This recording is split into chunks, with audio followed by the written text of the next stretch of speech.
Hello， 我是你们的老朋友雅彤。那3年后呢，我再次来到了泰国曼谷 Superior A.R.T。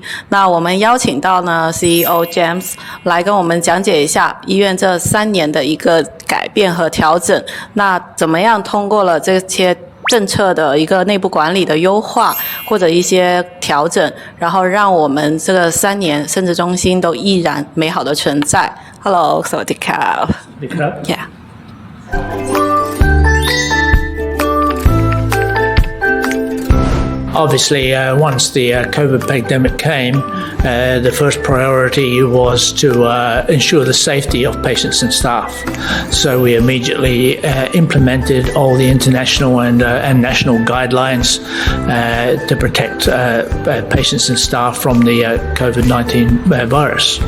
The next step then, of course, was to look at our cash flow and our revenue.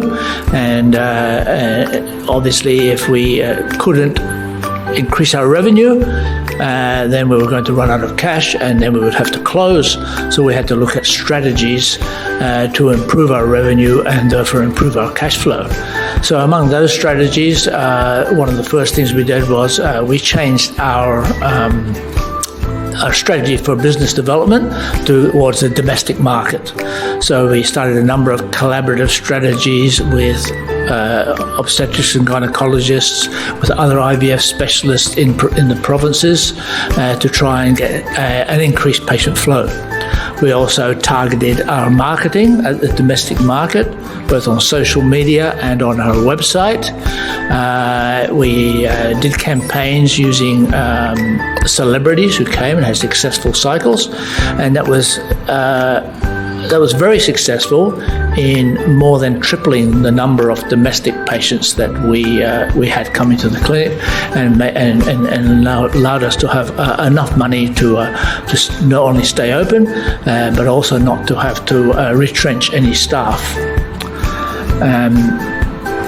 Then we started looking at other ways that we could make the journey easier for patients. Patients were obviously very worried about travelling.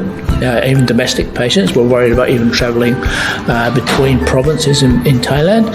So we started a system of telemedicine, doing many consultations remotely with patients in the provinces.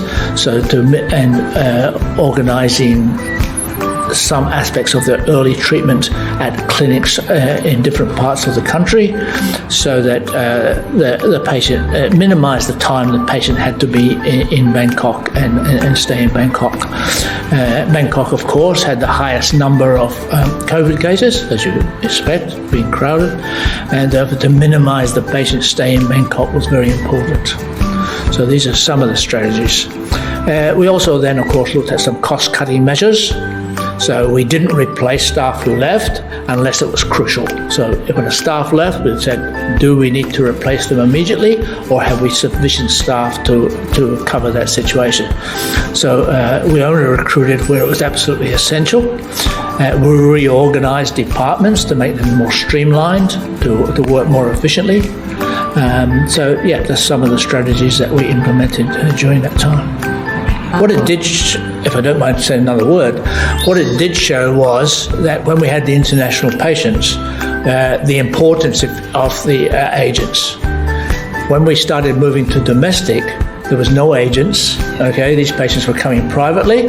It meant that our staff had a lot more work to do, a lot more information to give, a lot more organising to do.